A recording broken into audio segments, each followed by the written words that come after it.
Hello दोस्तों, स्वागत है आपका हमारे यूट्यूब चैनल सम्राट एजुकेशन में। दोस्तों, इस वीडियो में आप लोगों के लिए बीएससी एग्रीकल्चर सेकेंड सेमेस्टर के एक विषय ह्यूमन वैल्यू एंड एथिक्स का मोस्ट इम्पॉर्टेंट क्वेश्चन लेकर आया हूँ दोस्तों। तो चलिए देखते हैं।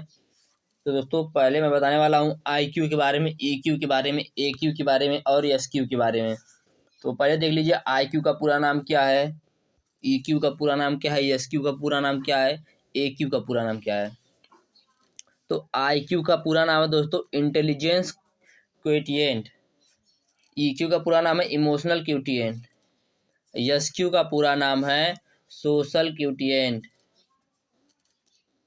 और चौथे एक्यू का नाम है एडवर्सिटी क्यूटिएंट।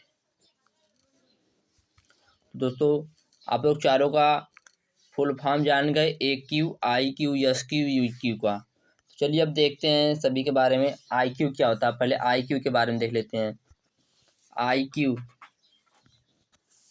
आईक्यू का पूरा नाम इंटेलिजेंस क्यूटिएंट। दोस्तों, मैं आप लोगों को पहले बता देता हूँ कि होता क्या। जैसे मैं आप लोगों को यही चीज़ बता रहा हूँ, आप लोगों को कितना समझ में आ रहा है, वही आपका आईक्यू है। जैसे लोग गांव में नहीं कहते हैं तुम्हारा आईक्यू लेवल बहुत कमज़ोर है, तुम्हारा आईक्यू लेवल बहुत हाई है। तो दोस्तों, वही आईक्यू होता है, इंटेलिजेंस क्वोटिएंट वही होता है। यह आपकी समझ के स्तर का माप है। गणित को हल करने, चीज़ों को याद रखने और पाठों को याद रखने के लिए आपको आईक्यू की आवश्यकता होती है। जैसे कि मैंने आप लोगों को पहले ही बता दिया कि कोई चीज़ मैं आप लोगों को बता रहा हूँ, आप लोगों को कितना समझ में आ रहा है, उसी को दोस्तों आईक्यू कहेंगे। यहाँ पर दिया गया आपकी समझ के स्तर का माप है। तो मैं आपको समझाया, आपको कितना समझ में आया, वही आपका आईक्यू है। दूसरा ईक्यू, इमोशनल क्यूटिएंट। तो ये क्या होता है? जैसे दोस्तों दूसरे का सम्मान करते हैं। इमोशनल से आप लोग समझ सकते हैं कि यदि कोई व्यक्ति आपको डांट देता है तो आप इमोशनल हो जाते हैं। तो दोस्तों आप इमोशनल हो जाते हैं, तो दोस्तों आप इमोशनल हो जाते हैं, ना कि उससे झगड़ा करने लगते हैं, आप उससे विनम्रता से पेश आते हैं। तो दोस्तों वही बताया गया है कि यह दूसरों के साथ शांति बनाए रखने, समय के साथ चलने, जिम्मेदार होने, ईमानदार होने, सीमाओं का सम्मान करने, विनम्र, वास्तविक और विचारशील होने की आपकी क्षमता का माप है। तो आप कितना क्षमता रखते हैं। जैसे कोई आपको डांटा है तो आप उसको सहने की कितना क्षमता रखते हैं, वही दोस्तों इमोशनल है, वही होता है इमोशनल। अगला दोस्तों सोशल क्यूटिएंट। दोस्तों बहुत ही आसान है। जैसे आपका कोई दोस्त है तो आपका उससे मित्रता कितने लंबे समय तक चलता है, वही तो सोशल क्यूटिएंट होता है।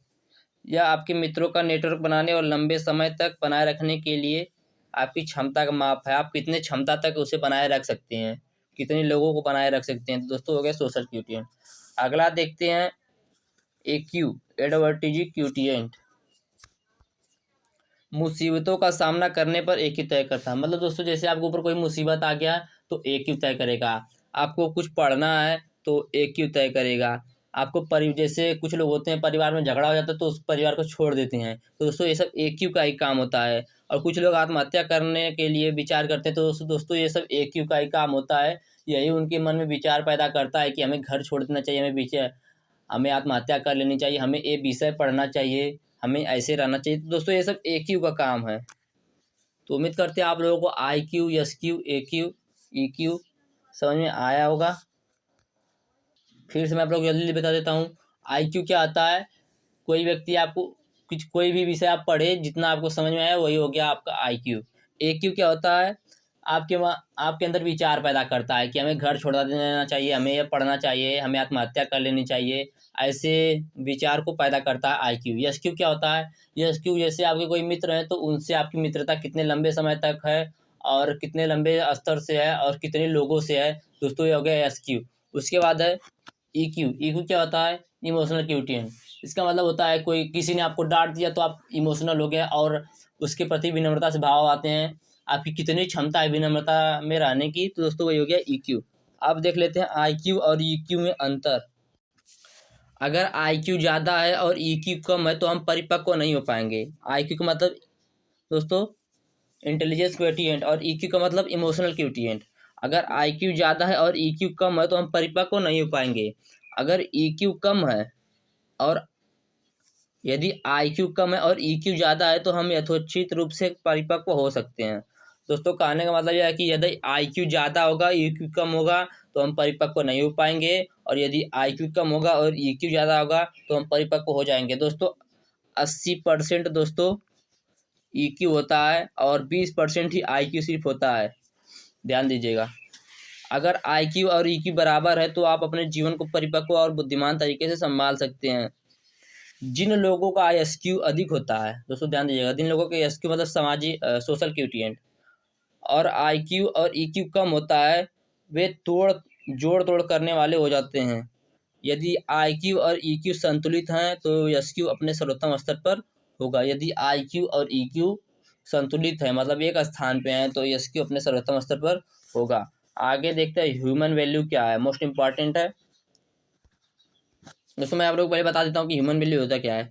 ह्यूमन वैल्यू दोस्तों वह गुण होता है, जैसे कोई व्यक्ति है उसके अंदर वह गुण जो किसी मनुष्य से बात करने के साथ मानवीय तत्व को ध्यान में रखकर उनके लिए मार्गदर्शन करता है, उनके आगे बढ़ाने के लिए कुछ बातें बताता है दोस्तों, वही ह्यूमन वैल्यू है।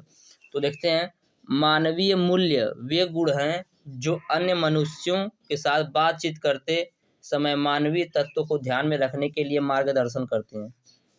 मानवीय मूल्य हैं उदाहरण के लिए सम्मान, किसी का सम्मान करते हैं, स्वीकृति, विचार, प्रशंसा, सुनना, खुलापन, स्नेह, सहानुभूति और अन्य मनुष्यों के प्रति प्रेम। दोस्तों ये सब उन मानवीय मूल्यों के साथ हैं कि कोई व्यक्ति अपने नैतिक मूल्यों जैसे न्याय, अखंडता, हिंसा से इनकार और हत्या पर प्रतिबंध, यहाँ तक कि संकट की स्थिति में भी व्यवहार लाने सक्षम होता है। तो दोस्तों यहाँ पर यह बताया गया है कि मानव का मूल्य वह है कि यहाँ तक कि दोस्तों यदि किसी के पास संकट भी आ गया तो उसको भी आज अपने व्यवहार से, अपने अच्छे व्यवहार से उनको सक्षम कर दे उस संकट को झेलने की, उस संकट को सहने की। दोस्तों ये ह्यूमन वैल्यू। आगे देखते हैं, मानवीय मूल्य एक सकारात्मक और भावात्मक उछाल देते हैं जो नैतिक मूल्यों के औचित्य को पुष्ट करता है। वे मूल्य जो हमें सद्भाव में एक साथ रहने की अनुमति देते हैं और व्यक्तिगत रूप से शांति में योगदान करते हैं, उसे ही ह्यूमन वैल्यू कहते हैं। तो दोस्तों यहाँ पर यह बताया गया कि जो मानवीय मूल्य होता है, जो ह्यूमन वैल्यू होता है, वह एक सकारात्मक और भावात्मक उछाल देते हैं, मतलब सबको जागृत करते हैं सकारात्मक भावात्मक होने के लिए।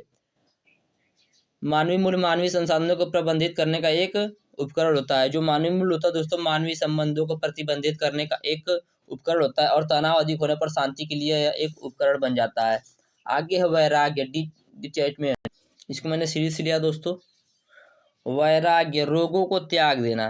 रोग मतलब दोस्तों ये नहीं कि आपको बुखार हुआ है तो ये रोग का मतलब जैसे अपने मन के अंदर की ईर्ष्या, द्वेष, क्रोध, शोक, चिंता, घृणा, किसी के प्रति आपका व्यवहार जो गलत व्यवहार, दुख, ये सब दोस्तों त्याग देना ही वैराग्य कहलाता है। तो देखते हैं क्या दिया गया है। रोगों को त्याग देना, राग मनोविकारों की दुर्भावों और कुसंस्कारों को कहते हैं। आवश्यक मोह, ममता, ईर्ष्या, द्वेष, क्रोध, शोक, चिंता, तृष्णा, भय, कुढ़न आदि के कारण मनुष्य जीवन में बड़ी अशांति, उद्विग्नता रहती है।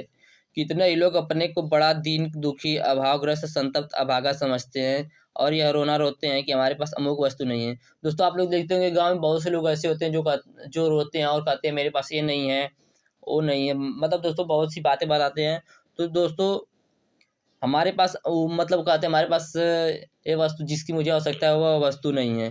जिससे कुछ लोग कहते हैं मेरे पास पैसा नहीं है, परंतु असली बात दूसरी होती है। अंतःकरण में रहने वाले वो, उनके अंदर द्वेष भीतर से उठते हैं और मन में घुमड़ते हैं। उन्हीं की विषैली गर्मी से मनुष्य संतप्त रहता है। वह अवस्था जिसमें मन में किसी के प्रति राग भाव नहीं होता है, उसी को दोस्तों वैराग्य कहते हैं। वह अवस्था जिसमें मन में किसी के प्रति राग भाव नहीं होता है, वही वैराग्य कहलाता है। दोस्तों मैं आप लोग फिर बता देता हूँ, रोगों को त्यागना। रोगों को त्यागने का मतलब ये नहीं कि आप लोग जैसे बुखार, सर्दी, जुकाम को त्यागें। रोगों को त्यागने का मतलब है अपने अंदर के जो रोग, द्वेष, घृणा, ऐसे दोस्तों जितने भी आपके अंदर अनुचित सोच है उसको त्यागना। अगला है मन की वह वृत्ति जिसके कारण संसार की विषय वासना तुच्छ प्रतीत होती है और वे संसार की झंझटें तोड़कर एकांत में रहता है और ईश्वर का भजन करता है, उसी को दोस्तों वैराग्य कहते हैं। मन की वृत्ति जिसके कारण संसार की विषय वासना, मतलब दोस्तों मन जो है उसकी वृत्ति जो संसार के विषय वासना को छोटा समझकर व्यक्ति संसार की झंझट मतलब जो संसार की झंझटें हैं दोस्तों, दुनिया को छोड़कर मतलब कह सकते हैं कि किसी से मतलब नहीं रहेगा, जाके एकांत में बैठकर ईश्वर की भजन करेगा, तो उसको भी वैराग्य कहते हैं। अब आगे देखते हैं वैराग्य के प्रकार। योग दर्शन और अपर वेद को 2 प्रकार के वैराग्य बतलाए गए हैं। इनमें अपर वैराग्य 4 प्रकार के होते हैं। यतमान, जिसमें मनुष्य को छोड़ने का प्रयत्न तो रहता है किंतु छोड़ नहीं पाता, यह यतमान वैराग्य है। जैसे दोस्तों आपका मन कर दिया कि हम सबको छोड़ दें लेकिन छोड़ नहीं पाएंगे, तो यह यतमान वैराग्य है। दूसरा व्यतिरिकी, शब्दादि विषयों में से कुछ का राग तो हट जाएगा किंतु कुछ न हटे, तब व्यतिरेकी वैराग्य होना चाहिए। मतलब दोस्तों आपके अंदर कुछ बदलाव आया लेकिन पूरा बदलाव नहीं आया, तो उसे व्यतिरेकी वैराग्य कहेंगे। अगला एक केंद्रीय, मन भी एक इंद्रिय है। जब इंद्रियों के विषय का आकर्षण तो न रहे किंतु मन में उसकी चिंतन हो, तब एक इंद्रिय वैराग्य होता है। इस अवस्था में प्रतिज्ञा के बल से ही मन और इंद्रियों का निग्रह होता है। दोस्तों यह होगा एक केंद्रीय। अगला है वशीकर। वशीकर वैराग्य होने पर मन और इंद्रियां अपने अधीन हो जाती हैं तथा अनेक प्रकार के चमत्कार भी होने लगते हैं। तो दोस्तों आप लोगों को मैंने वैराग्य के बारे में बताया, IQ, SQ, AQ, EQ के बारे में बताया, ह्यूमन वैल्यू के बारे में बताया, जो कि दोस्तों आपके लिए बहुत ही इंपॉर्टेंट है। तो वीडियो अच्छा लगा तो वीडियो को लाइक कीजिएगा, चैनल को सब्सक्राइब कीजिएगा, और नेक्स्ट वीडियो चाहिए तो जल्दी से आप लोग नेक्स्ट वीडियो कमेंट करिएगा, आप लोगों को अगला वीडियो देखने को मिल जाएगा। और इसका PDF चाहिए तो डिस्क्रिप्शन में व्हाट्सएप ग्रुप का लिंक और व्हाट्सएप नंबर दिया गया है, मैसेज करके आप इसका PDF ले सकते हैं।